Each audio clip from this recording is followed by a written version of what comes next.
And that's what started my whole shoes on my crutches thing too, is I needed to feel safe on ice. And when I got those shoes, that really changed everything even more so, like in a way that I never anticipated.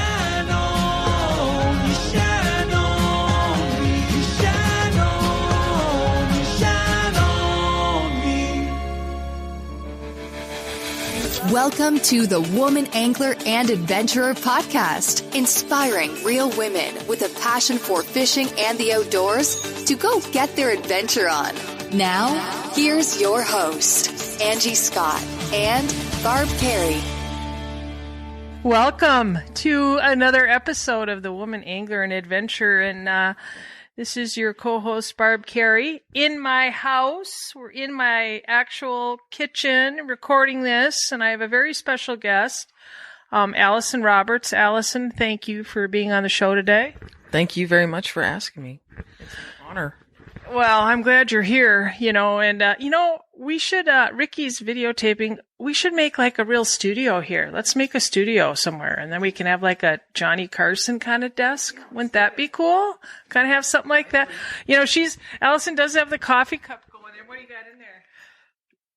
Sparkling water. Yeah, me too, right here, as evidence you can see.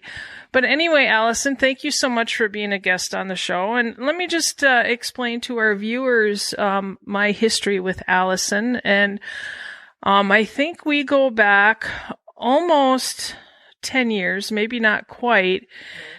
10 years, yeah. And she was kind of a guest at, I think it was the third fish camp that ever was, and that was on Lake Petenwell. We just were camping and shore fishing, no boats or anything. Allison, do you remember that? Yeah, I do. That's I'm surprised that you don't remember my dad bringing the pop-up and setting it up for me. Oh, yes. You were the one in camping, and you were glamping. The rest of us were camping. You were glamping. King-size beds pop out. But we definitely had a really good time on that trip. I don't think most of us really knew much of what we were doing, but you guys came with a lot of information. I still have some of that information, like a little in here and some in photos, but I've used it ever since, that's for sure. Oh, I know you posted some photos a while back about that fish camp 10 years ago, and I saw some of the photos of some of the learning materials. I think we had a poster made up about where's your bait in the water column, and I still have that today, and you made reference to it. I think we talked about it today, actually, when we were fishing. Right. Yeah, that's always stuck with me, just the different layers of water, and it's something I've always shared with anybody that fishes with me, too, that, it's not just a matter of throwing something out there. You have an opportunity all the way from, the bottom of the water up to the top to try and catch various types of fish. So it's probably been one of the things I've used more than any other tidbit that I learned that weekend, was just playing with the depths in the water. Right. That is an easy thing people often overlook. Come on. She's like dying to be in the podcast. Every time we start recording, she's like right here wanting to be part of it. I have a cat that does the same thing when I do karaoke. In your house, you and the cat karaoke, mate, that could be something. So the reason that, Allison kind of, this was 10 years ago. That time she kind of moved away and then kind of resurfaced. Was that a 1 year ago almost? Yeah, it was actually at fish camp last year, because I had an opportunity to go, and a friend was going, and she offered to drive. I wasn't driving at that time, and I wanted to kind of reconnect with a few people, and I didn't have any idea as to who was going to be there. I really didn't make much of a plan, other than I just wanted to fish. And I had always remembered that being a part of something with Wisconsin Women Fish always felt really comfortable and, welcoming. So I took a shot at trying it, and it really changed a lot of things just going to that weekend last year. It really sparked, some and refueled some interests that I've always had, but in a way that I never would have realized the type of year that I've had this year.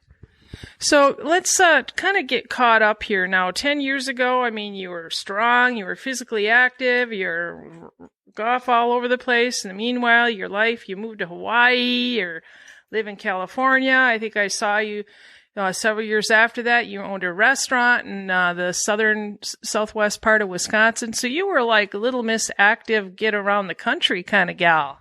Well, I'm still get around the country kind of gal, but yeah, I just have a couple of extra feet now. Yeah, I got hurt a few years ago at work, and unfortunately it's not something that's resolved itself yet, but at the same time it gave me an opportunity to experience things a little differently. But up until last year's fish camp, really all I'd been doing is kind of sustaining, like just trying to go through most of my experiences with the least amount of discomfort and not too much challenge, really.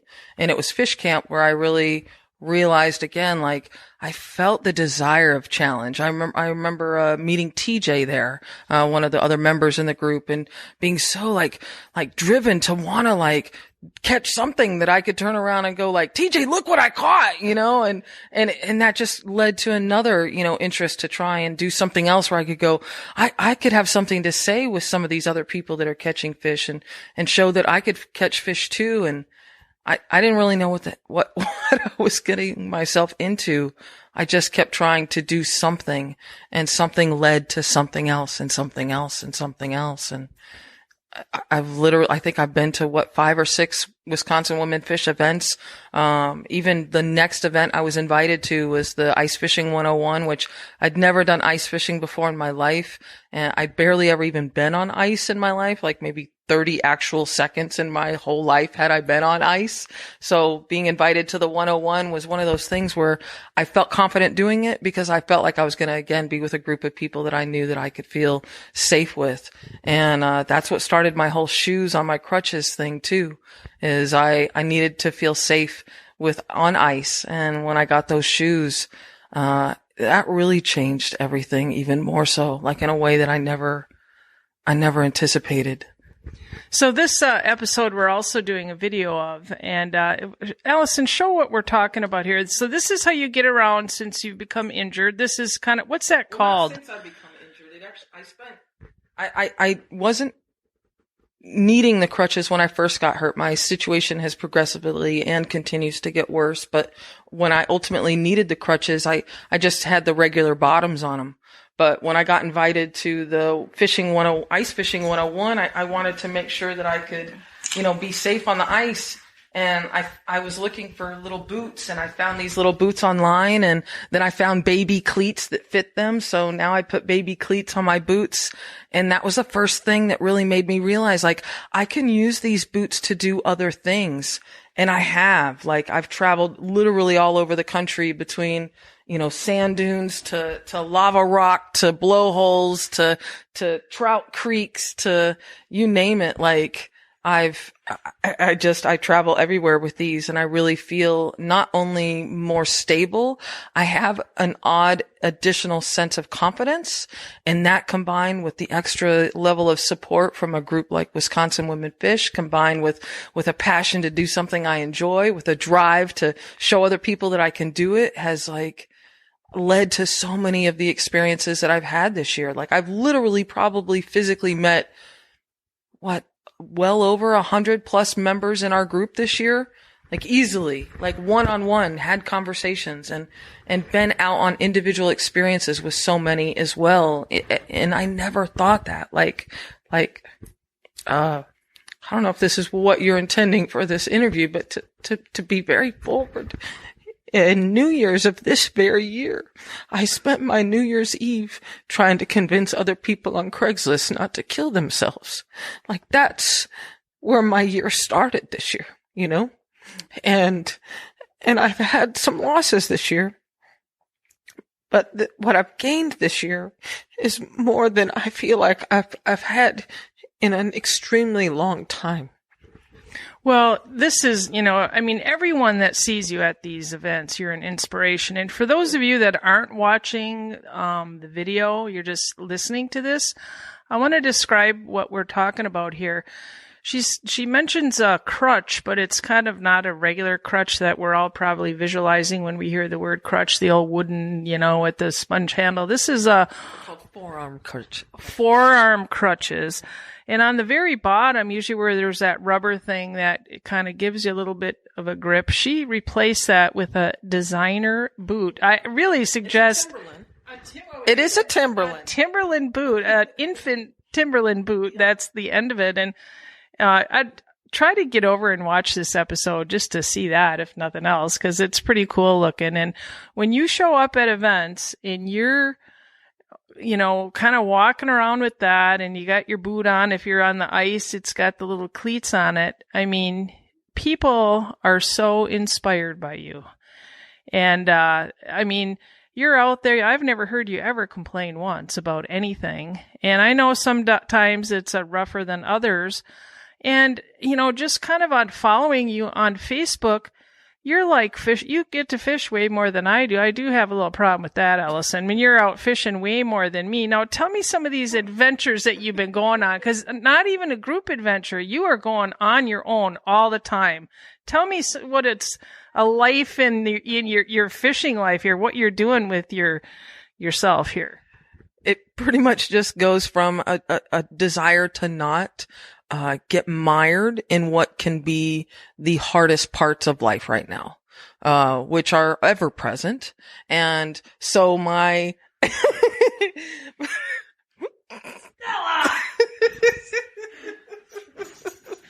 oh my God. Lucky you can't smell this on the podcast because the dog has a problem.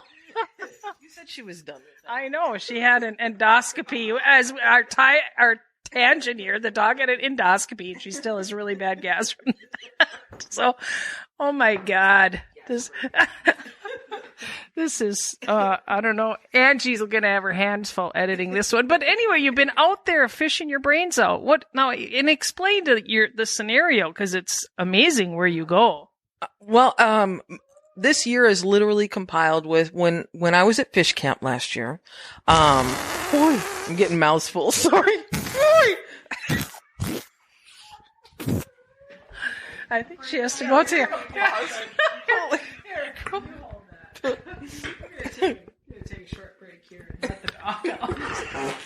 Well, we're back, recovered, and Allison, it was just gonna mention some of the places you've been able to fish. I've been following you; it's amazing. I tried to fish most of southern Los Angeles and that part of Southern California, throughout all of the Los Angeles mountains. I didn't find much water there that you could fish. I was very lucky and have been lucky enough to spend a lot of time here in Wisconsin this year.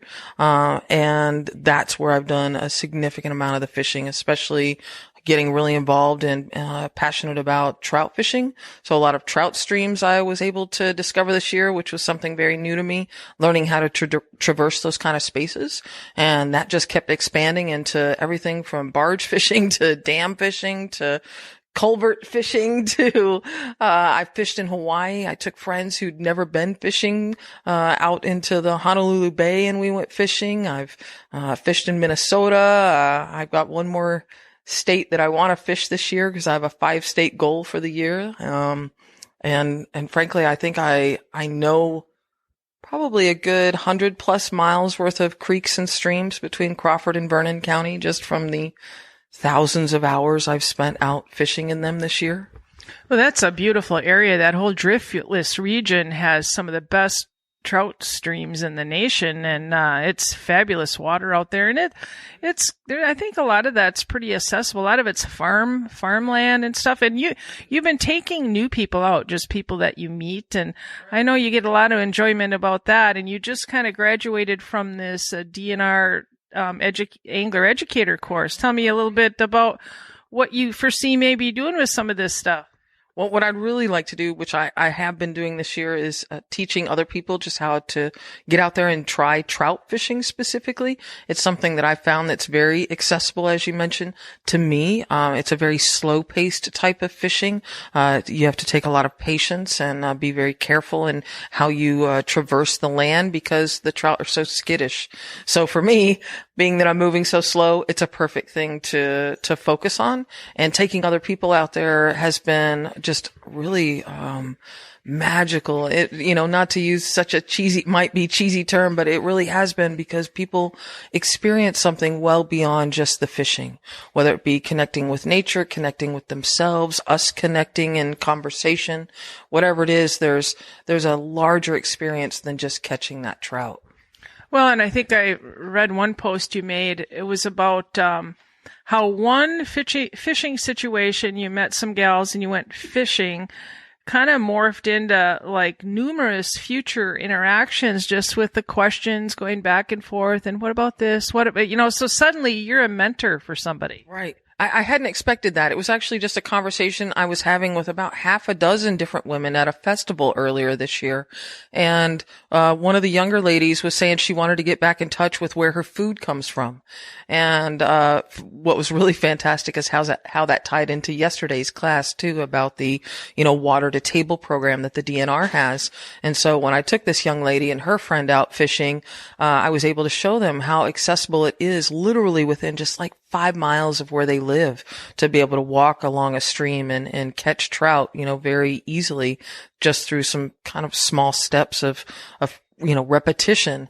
And having been able to do that, it was so exciting for them that they then both individually contacted me afterwards and sent me thank you individual emails. And then one wanted to surprise the other one with a fishing rod for her birthday, which just happened, I think, like a week ago. And then the one that got the rod sent a thank you, saying, because she knew that I had given the recommendation about the rod. And it just, there's probably been 9 or 10 kind of cross thank yous and questions and inquiries and, looking forward to future opportunities, all from a conversation that started at a festival about fishing.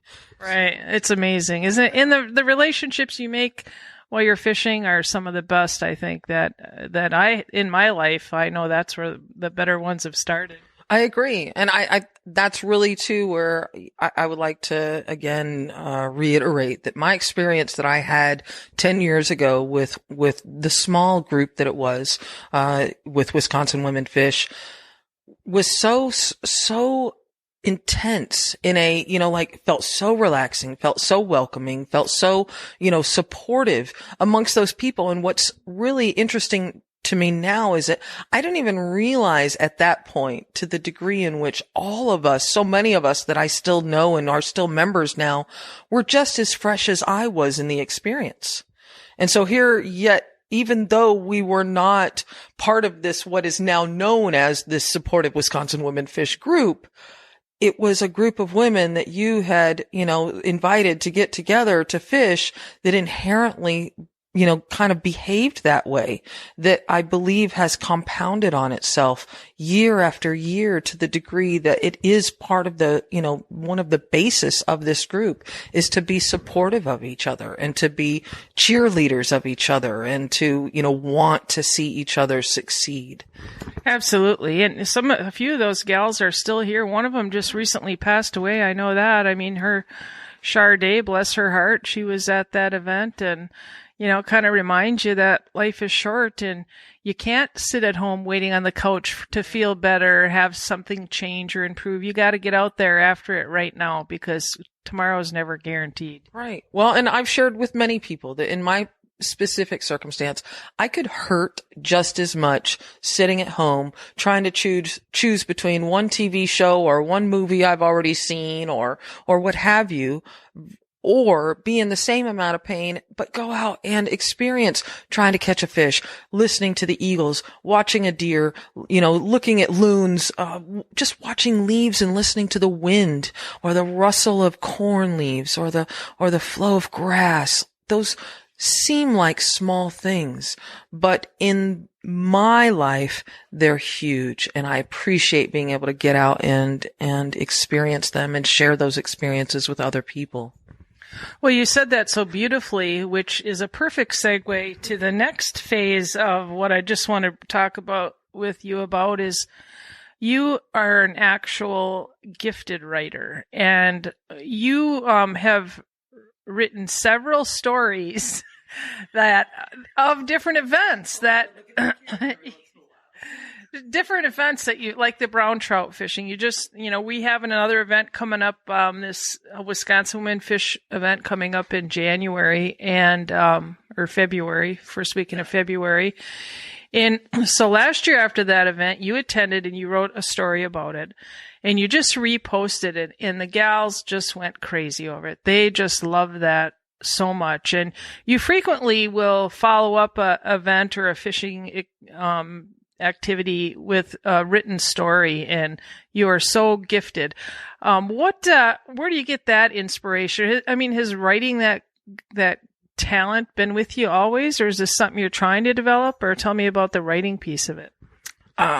Literally ever since I could put words together, I've been writing stories. It's been something I've been doing ever since I was a very small child, is writing poetry or writing stories or, imagining things that I wanted to share with other people. And, it's something that I very much enjoy doing. I love being able to it's the sharing part. I love being able to share an experience with other people that may not be able to do it for their reasons or accessibility or don't have the time or the resources. I'm very fortunate in being able to have time and resources right now. Even within my circumstances, I still recognize how lucky I am to be able to have experiences that I can then write about and offer to other people to vicariously have an experience of. So yeah, it's just been something I've always done, and I just haven't always used a platform to share it as much as I do now. Well, I know we posted that story right in the brown trout event, and people said, "Geez, I wasn't going to go, but after I read that story, now I want to sign up because you made it sound so exciting and just the way you describe things." And what we're going to do is we're actually going to be starting a guest blog for the podcast, and we're going to share some of those stories that you've written. And you also have beautiful photographs too that you take on your trip. So I'm sure as this podcast goes, our wonderful editor there and creative director is going to be putting some of those photos in and adding them to the podcast. So that's another good reason to watch it on Waypoint TV. But Allison, always an inspiration. I am so glad that you're back living in Wisconsin and back from Hawaii and are able to spend more time out on the water with us, both me, just as friends and as a participant in some of these Wisconsin Women Fish events. And it's always a pleasure to hang around with you. Thank you. You're an inspiration to so many. And I look forward to reading some more of your stories. Thank you. The inspiration is mutual. Literally, I am fueled by the experiences that I see everybody in the group doing and even people outside of our group. There's so many people out there, struggling in their own way and trying to follow their own passions. And I love just watching people try. And, I'm so glad to have at least a small piece of it in a direct way by being a member of Wisconsin Women Fish and by being, a friend of you. You're an inspiration and have been for a really long time. I've seen this group come from, a much smaller piece to a much more, powerful experience. And, I'm happy to be a part of it. So thank you. Well, what do we say? We're better together. And thank you all for listening and subscribing. And we appreciate all the support you gals are giving us on the podcast. And we love telling stories like Allison's here. And look for that, some of those stories she writes. We'll post those as well. And thank you.